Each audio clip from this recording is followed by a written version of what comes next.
All right, recording and streaming, which means my video card is going to start making some heat. Turn up the heat. But I'm streaming to the M2 SSD. All right, streaming, recording, that all seems good. This is a slightly more complex workflow than a usual Geek Nights episode. It appears to be live. Guess we're good to go. No, there's no one watching yet. Good. Granted, I did learn their lesson. I did just start streaming like a second ago. Oh, they added a feature in Premiere. I can in Audition.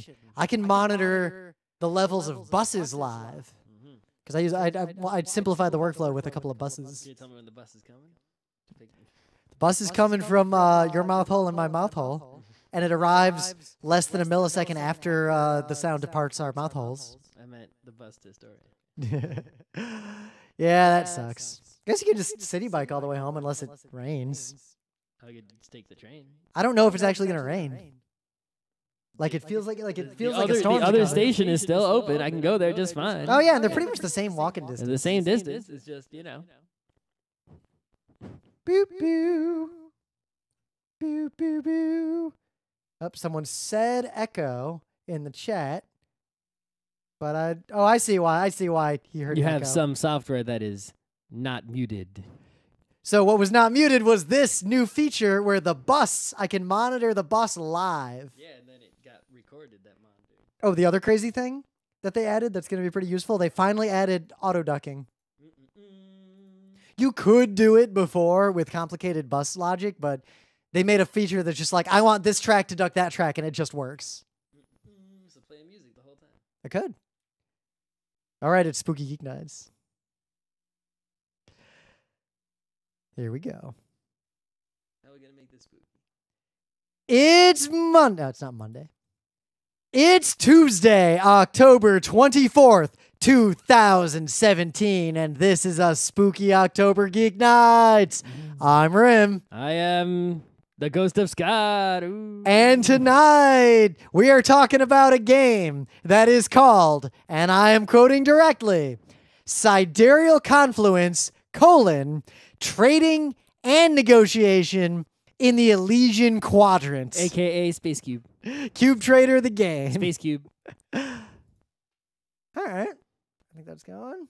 Let's see if the person says that the spooky reverb. The reverb should be gone. Oh, of course, Chris and Anthony are watching because we're talking about that game. Space Cube. What is it with you kids in that game? There. I'll monitor this really quick. I think I can play that.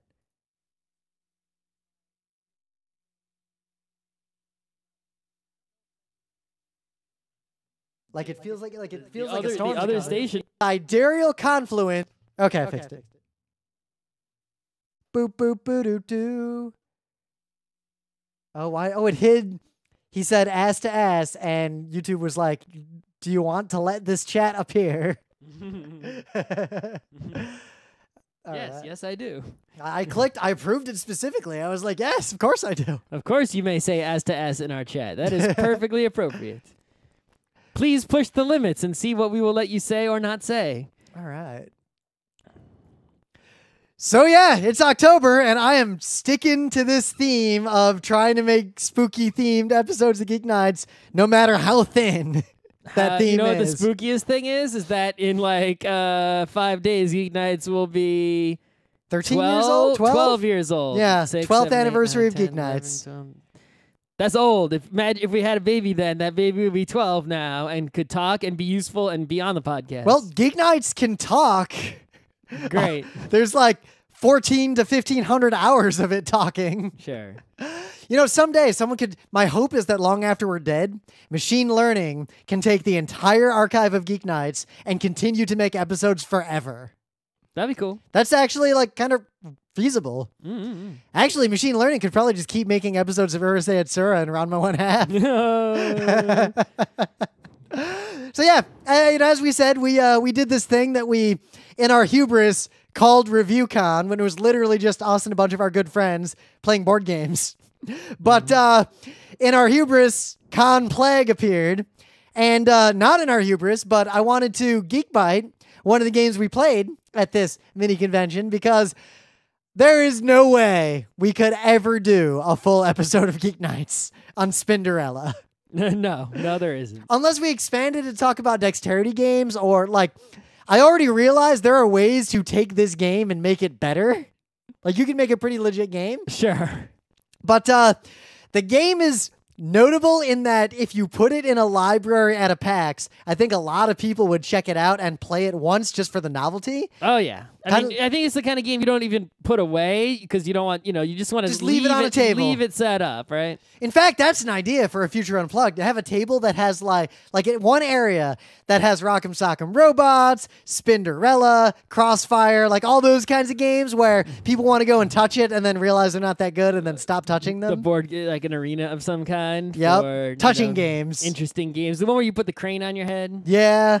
Maybe I'll put a bunch of copies of Elkfest over there. That's not a bad idea. Elkfest tournament. The crossing of the elk. Oh, one of those big Elkfest tournament across the entirety of tabletop. Just one. Just have one of the long tables, but you only have to get across it the short way. And there's all these multiple games, right? Everyone's playing a game where it's just real time, right? Well, you just have to get across the short little table to your opponent's side, right? It's just you play, right? And then you do a tournament and you narrow it down. And when you got 2 people remaining, they got to go down the whole long table. That ain't a bad idea. And you just put a camera on top and just get a time lapse. So Spinderella is a kid's game, and we played it. Yep. And the notable thing is this game is good for children who have motor skills and can count. But it also... So if you can play Candyland or Uncle Wiggly or Sorry or Trouble, you can play this game. It is interesting in that it has a few mechanics that interact together, and unlike a lot of kids' games that hyper-restrict what kids can do in the games, this one kind of lets you do these super broken, degenerate strategy type things, and I think that's actually a plus in its favor. So basically, you got this magnetic spider contraption. It involves 2 spiders. There are 2 spiders on the top. And they have a rope. One of them has a pulley, and one of them has the end of the rope. So when you move one spider, it sort of moves the location of the rope. When you move the others, and in relation to the first spider, the length of the rope adjusts. So if the spiders get too far apart, the rope goes way up, and if they get too close to each other, it goes way down. Now, the game pretty much just lets you sort of futz with it to make what you want to happen, because the idea is that you're trying to roll your dice and move your mice, but the mice you're moving are little ants that don't want to get eaten by the spider. And if you get to move the spider, you can move the upper spiders a certain number of spaces on this grid. And, well, this sort of node system. And if you get the magnet spider on the bottom, a web down, and it touches one of the ants, it eats it. And it's a pretty good mechanic. It works really well. It's actually it's basically shoots and ladders, sort of thing where you're trying to get to the end. But instead of the shoots just being on the board, there's one shoot. And it's controlled by everybody depending on the dice, tells people when and how they can control the shoot. And the shoot always sends you back to the beginning. The other interesting thing is there's a moderately complex mechanic for a kid's game in that there's a tree stump. The tree stump is what makes the game work. You can also move, and the way the tree stump works is it's hollow underneath, and there's a platform on top. So if you put the tree stump on an ant, that protects it from the spider, which is good, but also keeps that ant from moving, which is bad. But if you move an ant and it lands on top of the tree stump, way easier for the spider to get that ant. But if the tree stump moves with an ant on it, the ant gets to ride the tree stump. So the way you win, didn't I win? I don't remember, but you... Yeah, you know who won? The gods won because we fucked up many rules. We did, but the point is... We made I teleported one of my ants to the end, errors. right away with that tree stump. And the rules errors were not the fault of the rules. The rules are excellently written. The rules errors were the fault of Matt, who taught us this game, and did not put due respect to the rules of the game. Correct. And there's more to it. It's pretty straightforward. The one thing I would say, if you're going to play this with people who are older than 4 to 6 years old, you could still play it with 8 or 9 year olds. The only thing I would change is I would make the rule of you touch it, you move it, asshole, regarding the spiders. So you can't just sort of move them around to see what'll happen. You got to make your plan and be like, I'll move this spider and then this spider. And you have to move them precisely and the correct number of spaces. We sort of, wiggled with it. Demo Weasel in the chat actually suggests the most important thing about this game. Use real spiders and see how many people play it then. Yeah, sure. So this game is cute, and honestly, if you need a game that is in the genre of games like Headache, Pop-O-Matic Trouble, Sorry for kids, this is better than all of those games, but yet is it is appropriate. better than those. It's better than Uncle Wiggly or Candyland. Or... It's got all the thing, because kids...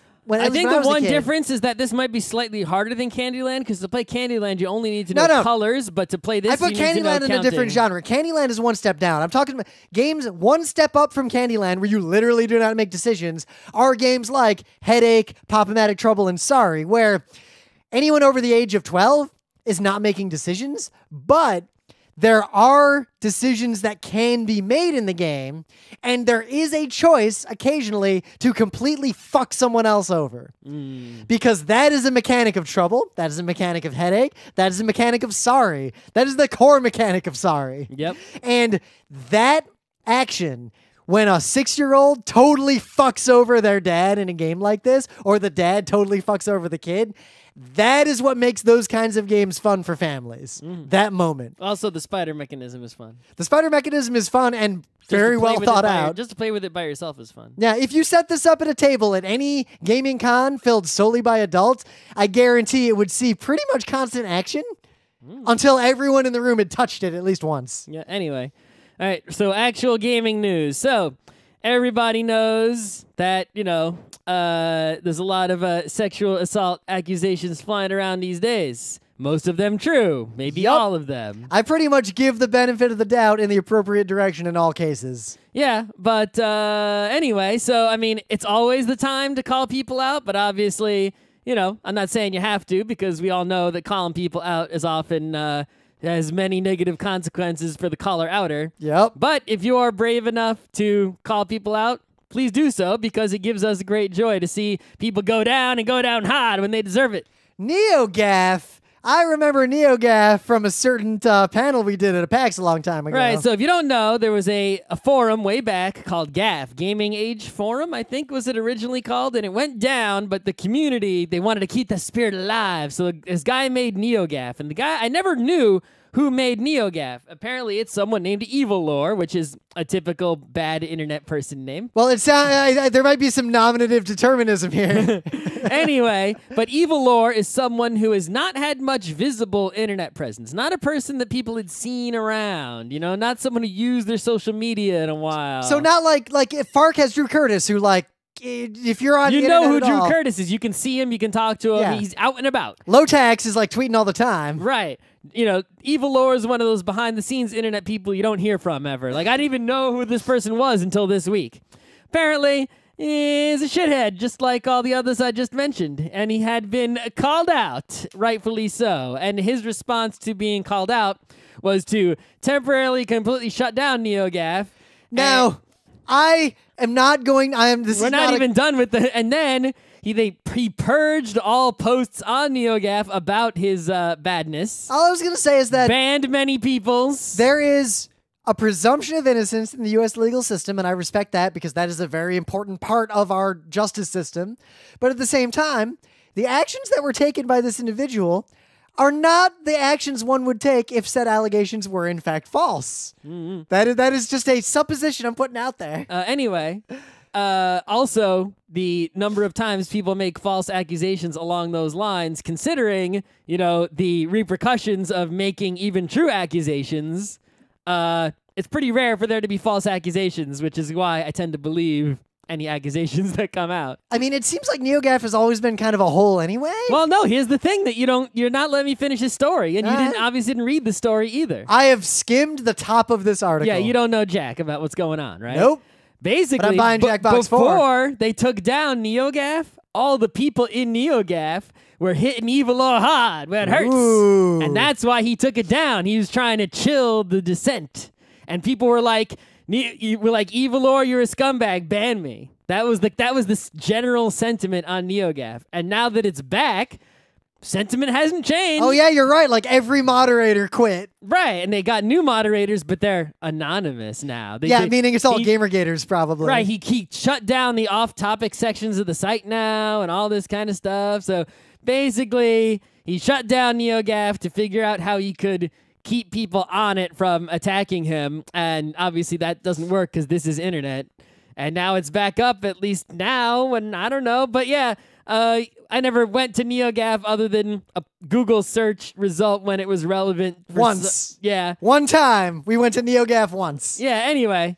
But apparently the general community of NeoGAF seems to be good, even though the person who made it is the worst, and it seems like that community is now basically done for.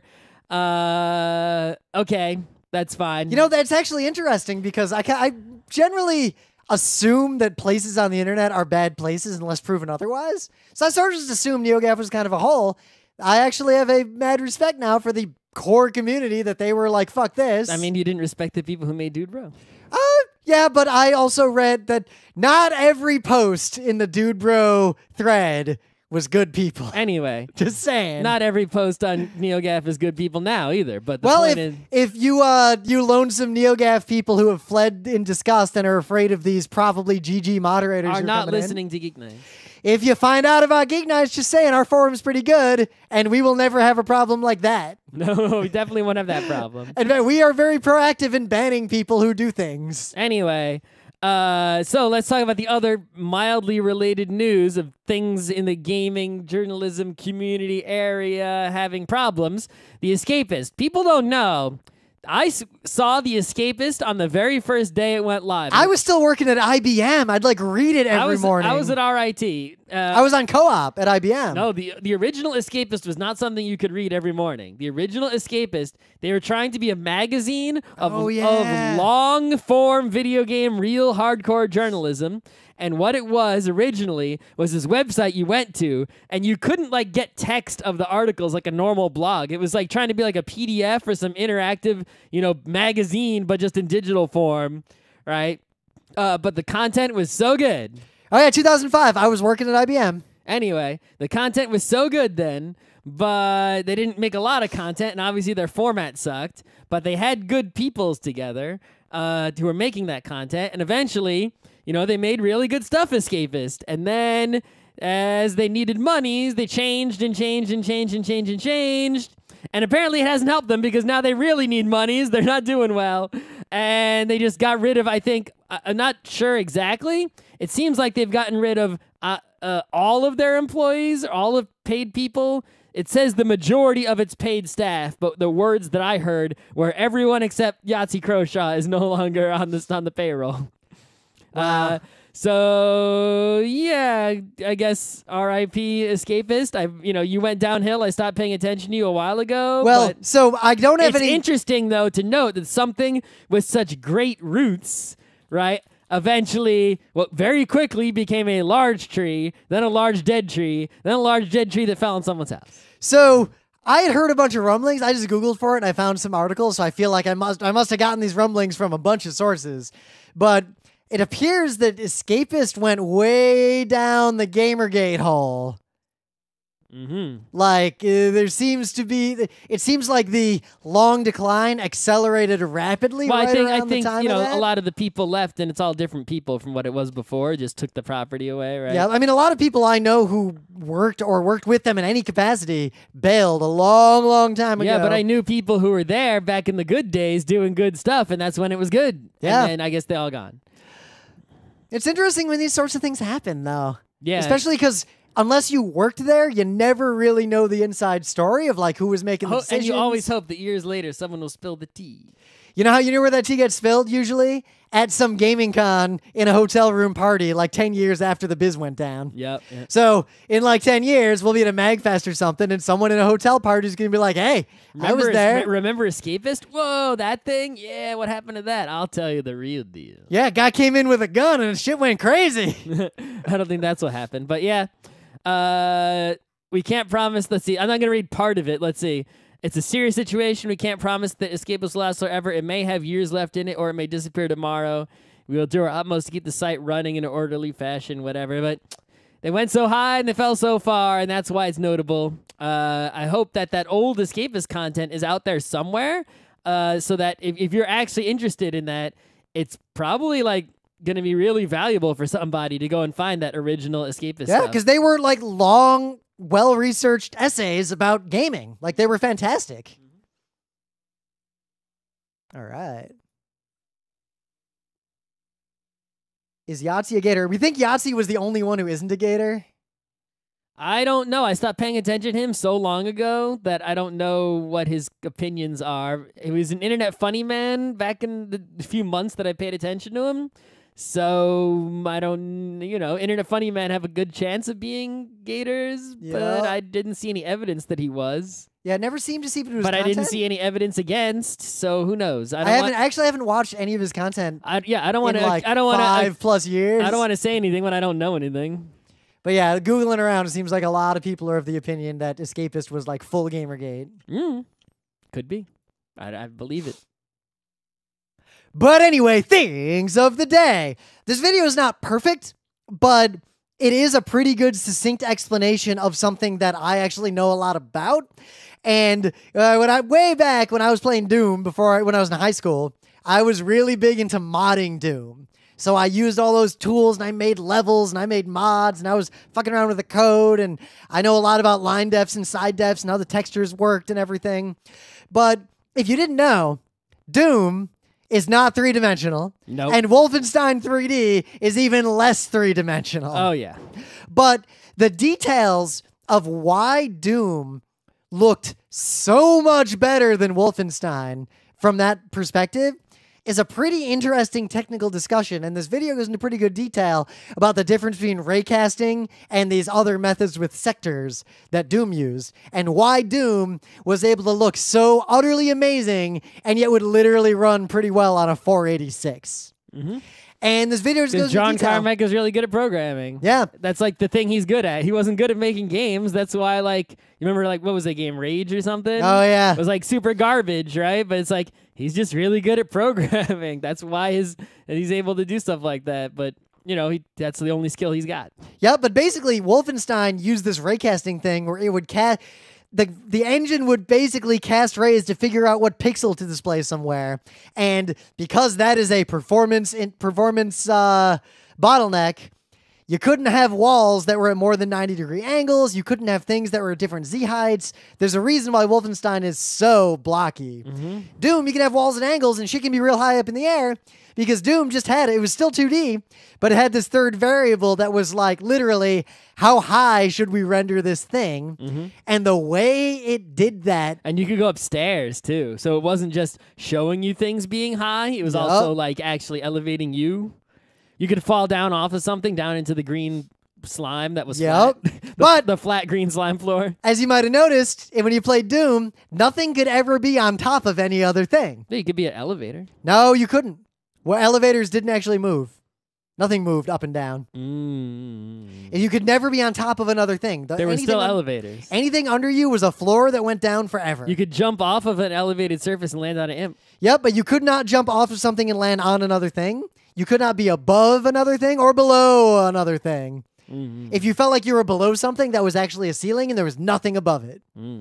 So this video actually explains the details, and it's only 11 minutes long, and it's pretty good. Anyway.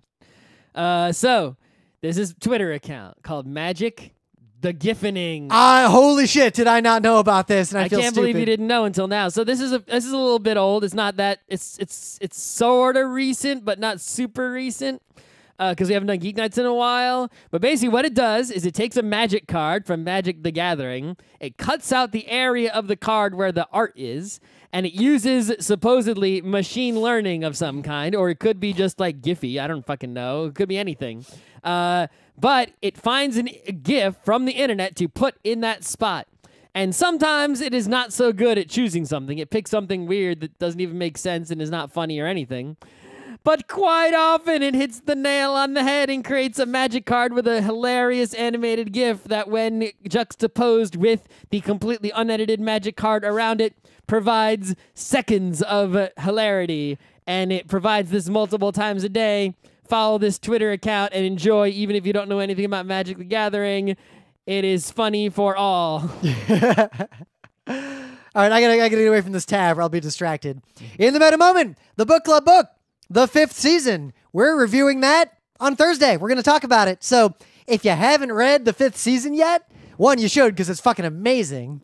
And 2, we're going to spoil it and we're going to assume you already read it on this Thursday's show. On Thursday, October 26th. Ooh, spooky. You only have 2 days, maybe even 1 day, depending on when you listen to this, to read a whole book. It should only take you like a week to read this book. Right. Other upcoming things on Saturday, November 4th and 5th, which is the Sunday. There are going to be many things happening. There's going to be... BlizzCon is the 3rd and 4th. Oh, yeah. Which includes... championships of your favorite Blizzard games, or go there. The 4th and 5th, the same weekend, is the Netrunner World Championships, along with a bunch of other Final Fantasy Flight game championships no one cares about, because they're not Netrunner. Nope. X-Wing, I think, is actually at a different time of the year. And GaymerX East, which we will be going to for at least 1 day, I think. Yep. But we don't know if it's going to be the Saturday or the Sunday yet. Because last year, it was a great con, but it was right after the election, and for a lot of reasons, a lot of people who had paid left early, and it was a very subdued situation. But the foundation of the con was great. So this year, I'm really looking forward to it. It was very organized and such and such. So once we know what day our panel is on, we will be at the con pretty much all day that day. And if you are also there, we will play games with you because it's just a gaming con. We're going to play games. On Sunday the 5th, if I'm not at GaymerX East, is the day of the New York City Marathon. And what you can do, which is it's not an authorized event in any way, but you can go to the start of the marathon down in South Brooklyn, just on this side of the Verrazano Bridge, at the crack ass of dawn before the marathon starts. You got to get up pretty early. And you can ride your bicycle along the route. I guess you could try to run the marathon or walk, but good luck with that. You can ride your bicycle along the route and get almost to the finish line.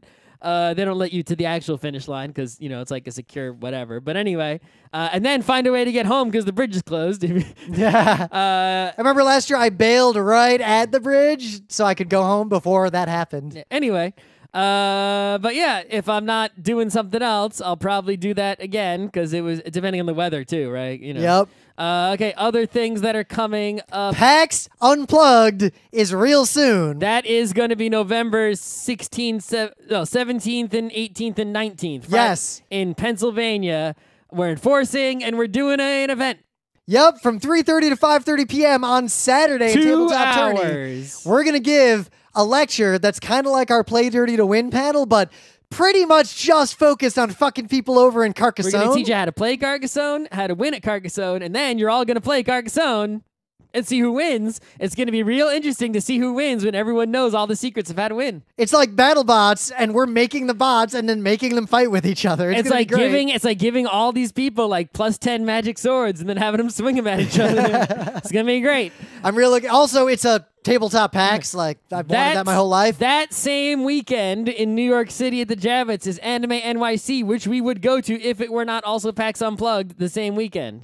I think Anime NYC might be sold out or almost sold out now. Really? That is fascinating. I guess it's worth going to. Yeah. Like we said, we would be there if PAX Unplugged weren't at the same time. All right. And then if you can make it to next year, the first week of next year, you have New Year's. Then you've got the next weekend is MagFest, and the weekend after that is PAX South. Oh, baby. That's the way to start the year. If you're not starting your year like that, why live? The only problem is that's a 2018 starter. Because as you know, Scott and I sort of split up the duties of what we do for Geek Nights, and one of the things I do is actually arrange all our shit at cons. It's actually been somewhat trying to arrange GaymerX, PAX South, PAX Unplugged, and MagFest all at the same time. I thank the gods I'm not going to PAX Aus. I'm making PAX Aus is like this weekend. I know. Right? There's the thread in the forums rocking because people are going. I'm working on a new panel right now. I already started. Yeah. I don't know when we're going to use this panel. I put a version of that in for MagFest because fuck it. Okay. But I put it in as an invite panel, so we might use it partly to get someone smart, like Dr. Hazard, also on the panel. We can half present and half learn. And then we might learn some stuff we can incorporate in the final version of the panel. Anyway. So yeah, a lot of stuff coming up. I will pick the next book club book, but I'm going to defer a little bit because I actually want to read the rest of the 5th season trilogy, and I feel like it'll go really quick. Every time I pick a book club book, right, it's always the start of some series, and you go on to read the whole fucking thing. Because I haven't picked a series yet. Have I? Right. No, I haven't. But when you pick a book club book, it's just like, eh. I picked a one-off book. There's nothing else to read. I guess I'm just better at picking book club books than you. All right, I'll pick a series book this time, and we'll see what happens. All right. Plus, Wheel of Time was a special case. I'm still kind of shocked that I read that whole thing. I don't know why you read the whole thing. Because now I know everything. I know literally everything one can know. I can live and die and not regret not knowing everything. I just want to know about the Snake Men, but you said there's nothing to know.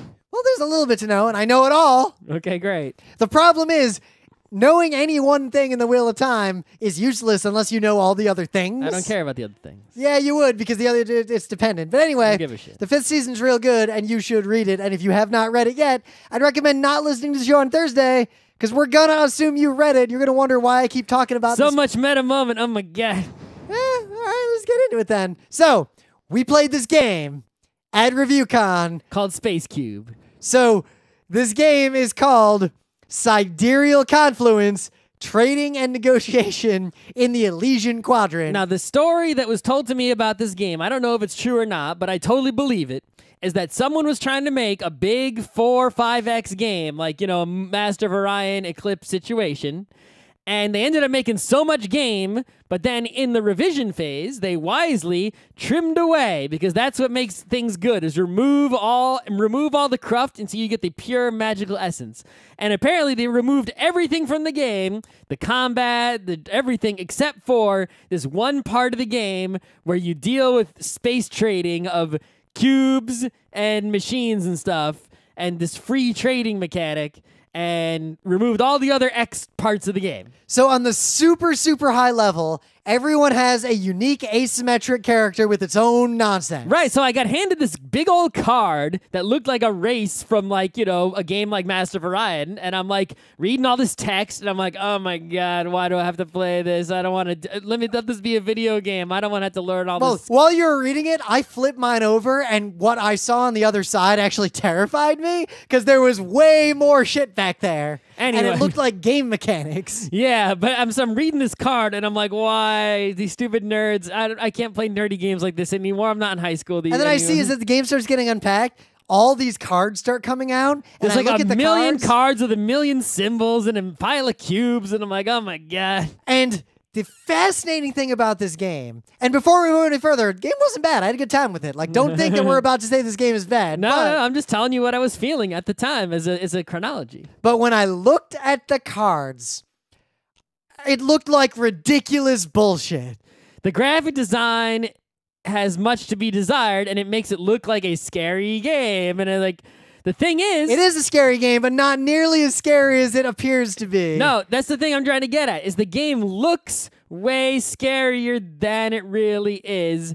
If it had a graphic design makeover and shrunk those alien race cards to be a bit smaller, because they don't need to be that big, and remove some of its heritage of being a space game that was about 4X or whatever... You would actually be able to see what this game is. You can't judge this game by the cover, right? If you made it so you could judge it by the cover, then all those feelings from the start of it would go away, and you just have the reality of it, which is it's a lot like just a free trading game. You trade stuff for stuff and see who gets the most victory points at the end. That's it. That's really all there is to it. So thus the very fascinating things about this game was that... Once we learned the core mechanics, which took a while, I'm very much reminded of the concept of naive art, when there is a known craft with its own sort of assumptions and best practices, like knitting or whatever. So it is entirely possible for someone who has never studied knitting, never read a knitting book, but has simply enjoyed the knitting of others, and just started on their own learning how to knit. They might make perfectly great things, but they might do things in ways that would seem weird to someone who has more domain knowledge of the craft. Yeah, because they don't know, they're not learning from the past. They're just trying to learn on their own and rediscovering everything that has already been learned. And I don't know if that's what happened with this game, but well, quote, naive art is any form of visual art that is created by a person who lacks the formal education and training the professional undergoes, blah, right. blah, blah, blah, blah. But it feels like that's what this game is. In the sense that the mechanics it has are not that far from mechanics that I am well used to in just my general board gaming experience, and anyone who plays Euro games has encountered time and time again. But the way they are presented, the way they are explained, the proper nouns, all those things made them alien to me. Until it was explained. The things are not called what I expect them to be called. Mechanics that I would expect to be explained simply are explained in great depth, but end up being the simple mechanic I didn't expect them to be. Things like that. The other fascinating thing is that this game, the individual cards, like the player boards, give very specific advice on how you should play that character. And it was very not right advice. Well, mine was actually pretty much extremely right, because all mine said was, you're going to have this one machine out, fucking use it as much as possible. Oh, okay. That's an advice you could actually follow, though. So you know what I did? I did nothing but get the cubes to fuel that machine and make sure that I fueled it every single round, no matter what. Right. So and I almost won. So here's how the game works, right? Is you basically have these cards, and each card is a machine, and it has a cube that goes in and cubes that come out. So like you have I'm just gonna make up a machine off my head because I can't see any right now. I'm looking for one. Yeah, blue cube comes in and purple cube and a victory point come out. That's actually a way good machine, right? Yeah. It's like, this victory point is rare. Yeah, victory point is super rare. There's big cubes, which are medium rare, small cubes, which are super common, and you have all these machines in front of you. And what you'd really like to do is use every machine every turn. That would be ideal, right? Because every machine outputs more than you put into it. Yeah, there's no machine that is not beneficial to run. Right? So you want to run every machine you can to basically increase your economy, get more stuff. If you have more stuff, you can do more stuff. If you can do more stuff, you can get more victory points and win. Right? Yep. Also, every round, you're going to produce a bunch of cubes from these planets you have. They just spit out cubes for nothing. Also, every round, there's this sequence where you... No, I think I had some planets that I actually had to put a cube on. Really? I didn't. Yeah. Anyway. I think I did. Anyway. I'm trying to remember. This game was so... I gotta look at my phone. I took pictures of my board. Anyway, there's also a phase every round where you secretly do a simultaneous reveal of stuff to try to win new planets with ships or something. Yep. There was a moderate amount of drama there that I actually did enjoy, too. Yeah. But in the end, the main part of the game is there's a phase in which you freely trade stuff with everybody. You can make deals for the future. You can do completely free trading, even more than Traders of Genoa. You can just trade whatever. You can do like multiplayer trades. Like, yeah. I'll give you 4 cubes. You can if lend each of you give me one of these cubes, and then I'll do You can this. trade planets. You can lend someone a machine for a turn that you then get back. There's a one character has wild cubes that no one else has. They can trade those. It's like you can trade your ships. What's funny is no one wanted his wild cubes. Like, no one needed them. No, ever. you can trade friggin' anything for anything. So you basically what you do is you assign all the cubes you have to your machines to say, aha, this is how many machines I can run. Then you look and you say, well, I could run that machine if I had one more blue cube. You look at the cubes you're not using and you say, hey, who wants to trade me a blue cube for these cubes I'm not using? And maybe someone else has a blue cube they're not using. And now both of you end up running more machines if you make the trade and so on.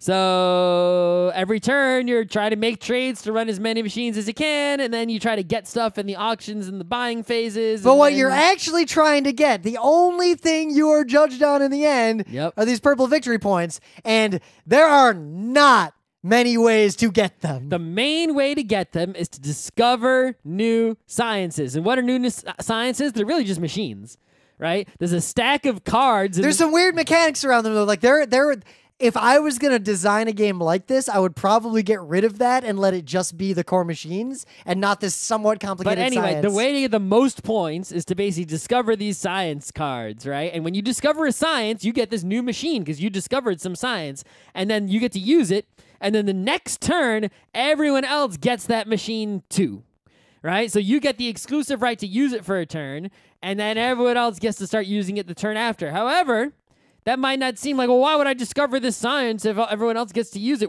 just one turn later? Well, using it for the one turn is beneficial, but being the discoverer, you get a shit ton of victory points. Like, now, what do we say, a shit ton? Whoa, a shit ton. Like 5 victory points is a big goddamn deal. You got a lot of points if you discover. At the end of the like, you'll have turns where you have like 20 cubes in front of you churning around, and the output of all that nonsense is like 2 victory points, and you're very happy with yourself. The other thing is that to discover these sciences, you need to have a lot of cubes that are all the same kind, and that is hard to do because you crank all your machines and they spit out a pile of cubes. But those cubes are going to be all sorts of different funny colors all over the place. I was making a lot of green cubes. I optimized my machines. But like to get at some of the sciences, it was like, you need 12 blue cubes. And I'm like, I got a 10 and no one's going to trade me any. Like I was about to get someone to trade me one and they were like, wait a minute. And they didn't trade me because they saw that I would basically win the game if they did that. And they were right. Yep. So thus the only real problem I have with this game, because again, the naive aspect doesn't really bother me. That's just sort of fascinating. But because the game was good. But when we played it, the machine management itself, the solo game of manage my machine, even if there was no trading, is actually pretty complex and interesting in its own right. There are also the one interesting thing is that some machines, including your starting ones, could be upgraded. Right? So it's that mechanic. You try to get, and you can get victory points for doing that too. So like I don't like burn a science and upgrade another guy. In order to upgrade mine, I needed forest planets to like devour, and I was trying to get people to trade me forest planets. And I had a ton of them, but you wouldn't give me enough cubes. I didn't have enough cubes. Well, then I wasn't going to give you my forest planet that gave me free green cubes. Yeah. But you see the idea here, and my starting suggestion seemed to imply that people would totally trade me those, and they totally wouldn't. Now the science upgrade paths are sort of interesting in that they give you another route to sort of optimize and build your own world and adjust to the semi-randomness that might be coming at you from other players. The other thing is that when you start discovering lots of sciences, or other players discover lots of sciences, some of those the sciences can be upgraded by discarding other ones. So it's like I'll give up this machine I never use, and that allows me to flip over this machine and make it better. I upgraded all of my starting machines because I had these weird like double machines. I wanted to because I gave a ton of victory points, but I was only able to do like 2 out of 4, I think, because people wouldn't trade me their I upgraded planets. mine because it basically I started spitting out more medium cubes, which is free medium cubes all over the place. Yeah.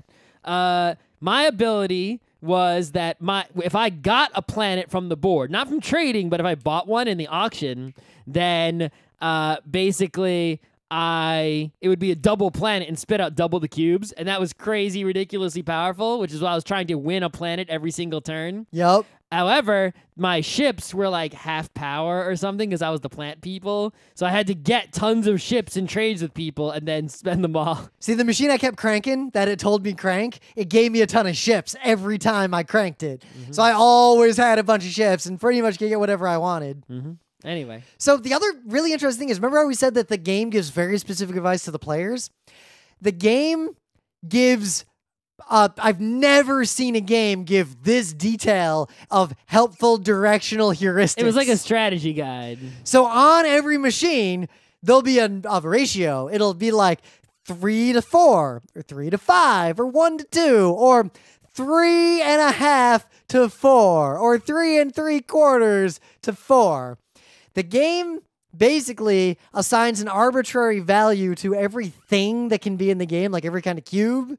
And any machine, it'll give you this number that is a pretty good heuristic or representation of, in general, how much value add the machine is in an abstract sense. Also, on your little player help card... So a 4 to 7 machine is definitely giving you more bang for your buck than a 6 to 7 machine. Also, on your player help card, there's a little chart that shows you what a fair trade generally is. It's like, oh yeah, trading 3 small cubes is about equal to a medium cube, and like about 2 medium cubes is about equal to like the fanciest octagon cube that I never had a use for. And it's like, it takes... it's like about this many things is worth 1 victory point. It's like, it tells you in this big long strip what's equal, how many of what is equal to what.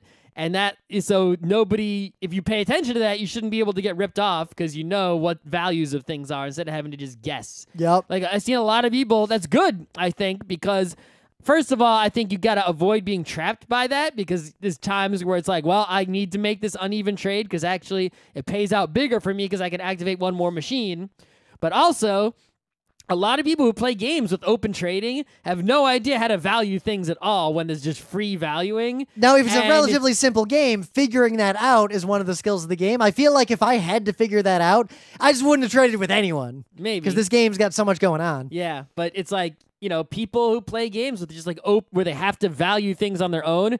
A lot of people have trouble with that. Well, so look at all the times we play people what modern a art. fair trade is protects them from sharky good players trying to rip them off. I think that the majority of games of modern art I've ever played have had at least one player bid more money for a painting than it could possibly be worth in the best possible circumstances. There's literally, I can think of almost no reason you should ever do that. It's like that painting, no matter what the draw is, if you get the perfect draw for the rest of the game, that painting will be worth $50. Why are you bidding $60? You're just losing $10. Why would you do this? Yep, you're giving me an extra $10 for nothing. Are you sure? Mm-hmm. And they're always sure. They always think they got a good plan. I never understood why. I don't get it. But I've never seen a game give this granular level of like base pricing or base heuristics embedded into the game and coupled with the player advice, which again is shockingly specific. I just don't know. I don't know how I feel about that in the long run. I don't know if it's a good idea or a bad idea.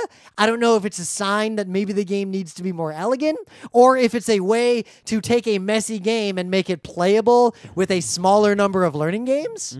It's a complicated situation. Right. All I can say is that the name of this game and the graphic design of this game and the heritage of this game make it seem like a scary, complicated 4X space game, when in reality, it's just a game where you trade cubes, put them in a machine to get more cubes as efficiently as possible to get more cubes, and hopefully you have the most victory cubes at the end of the game.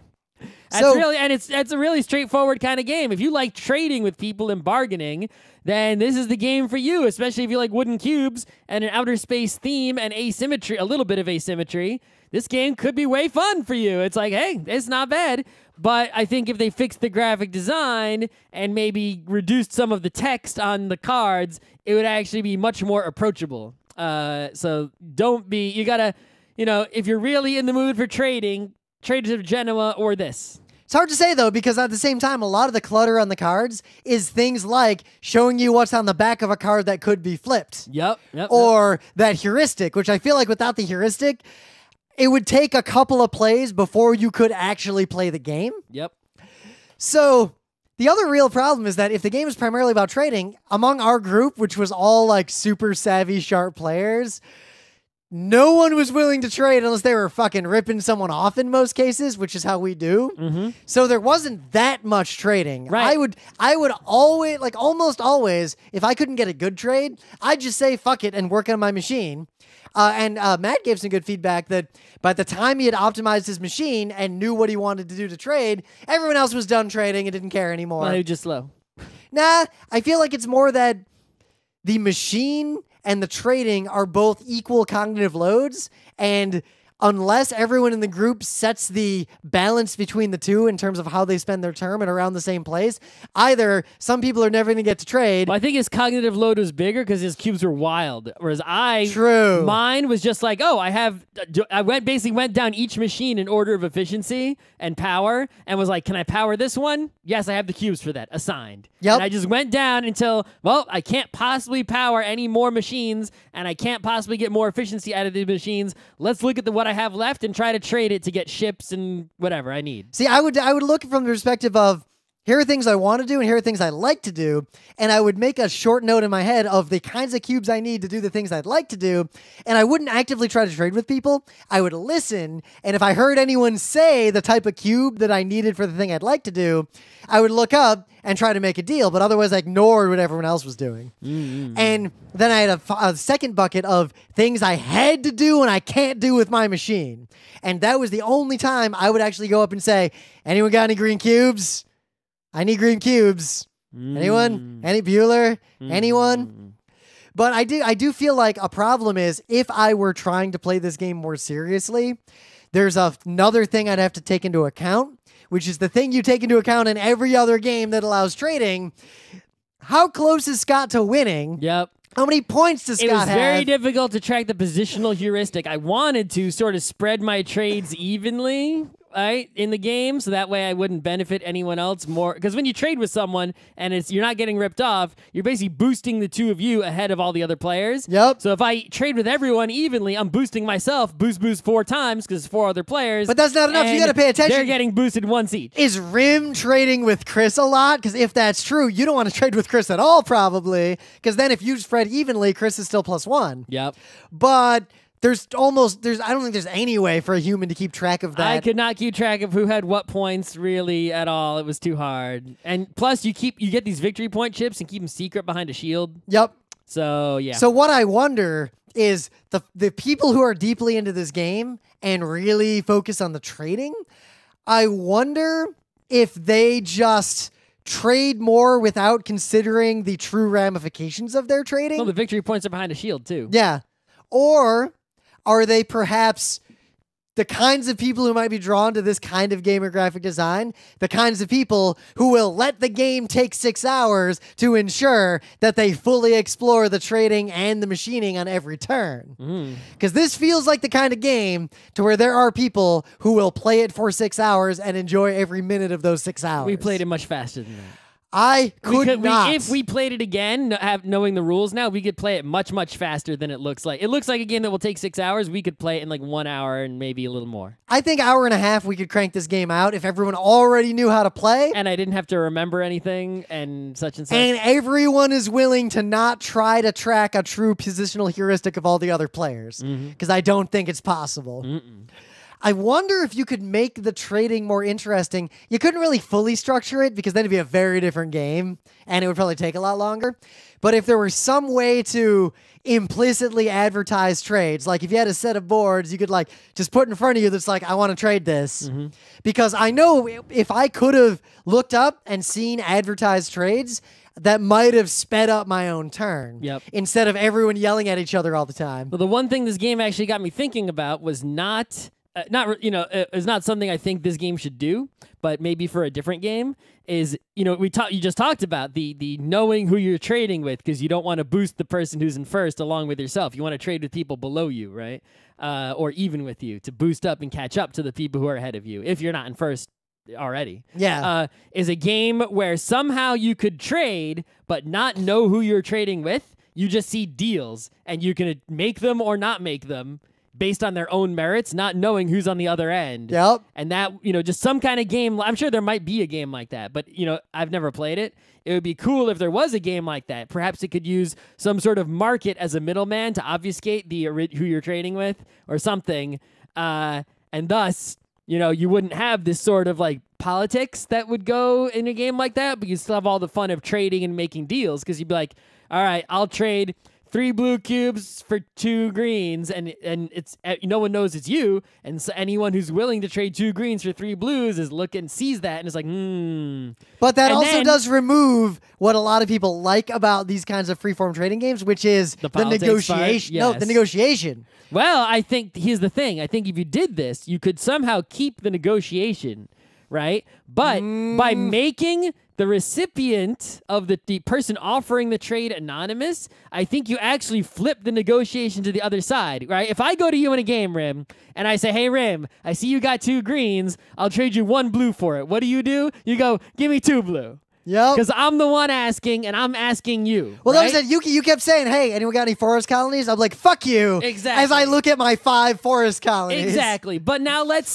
make it suddenly anonymous with this market aspect, right? Where there's some sort of intermediary, and all you see out on the board the opportunity to trade those 2 greens for a blue.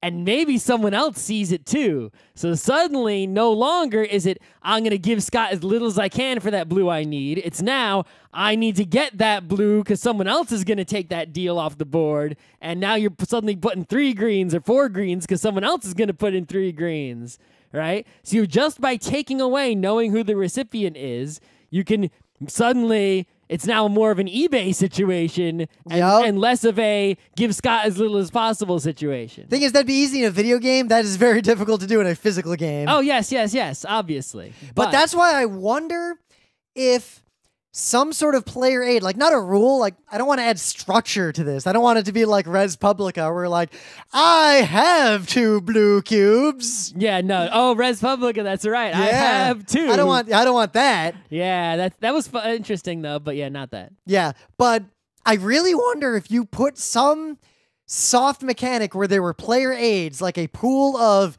cards or cardboard things where you could basically advertise trades without having to keep yelling at everyone.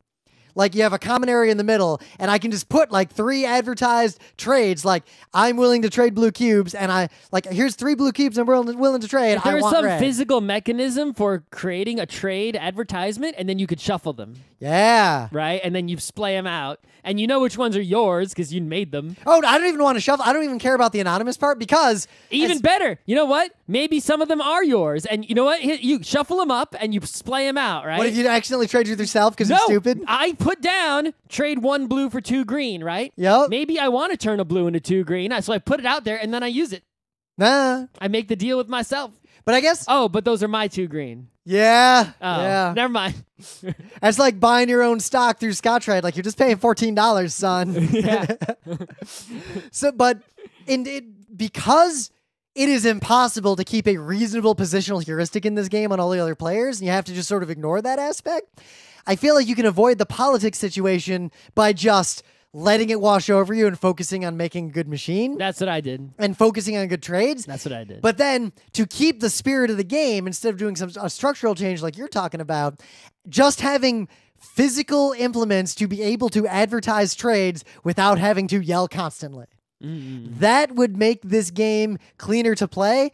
The only problem with that is that there is no table on Earth that will have enough free space for said trade advertisement pieces. This game has got a lot of stuff. It takes up a lot of room. You need a big table. There's going to be cubes everywhere. We were playing games on a table that was big enough for us, our group, to play 2 separate giant games, and yet a small game of sidereal nonsense literally covered every square inch of the table. Granted, it was 2 3-player games, and this was 1 5-player game. So. I do not own or know of a game that I would be willing to play that takes up more table space than this game. Mm-hmm. I think Eclipse takes up more space than this game. I think Eclipse might not actually take up more space than this. I think it does. Definitely. Maybe with the science area. Yeah, Eclipse definitely takes up more than this. Of course, I remember the way we got around that is we put the science area on the other side of the room, just like on it, so you could walk over. A second table, because Eclipse is so big. This game doesn't need a second table. But this game, it's just all your shit. Like your splay will be all over the place. Yes, it was big. But yeah, I enjoyed this game despite not expecting to, based on my initial impression looking at the rules. Mm-hmm. Or the graphics. Yep, I would play it again. Even though the art that is there, that is like not the graphic design, but the art, the drawings is way good. Also, the art of the proper nouns and the world. I'm not the kind of person who cares about that sort of thing. There is a lot of world building nonsense all over the place. Everything's got proper nouns.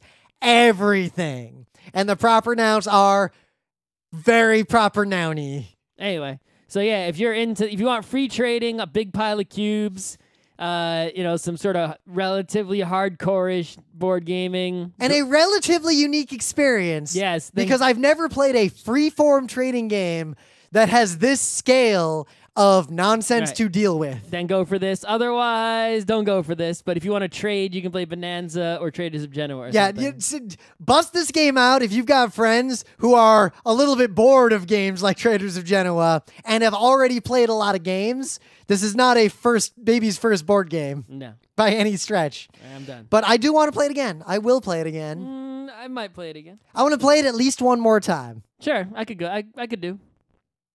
All right. That was good. You want to do the book club show or just bail? I do hunger too. Book club show wouldn't take longer than what, like half hour? I got other stuff to do. Let's go. All right. New multi-joke. Hurry up. Let's do it. All right. 2000. Ooh, we're just going to keep going. We're going to do another show right now. 2017, 10. You're going to change your YouTube? 26. Guess I just leave it the same YouTube. You're not going to change it to say book club? I'm recording, so I can just cut, and I'll do a separate recording. But I guess I'll let the stream be the same. I'll stop the stream temporarily. That's probably better. So we're going to stop the stream, and I'm going to start it again almost immediately.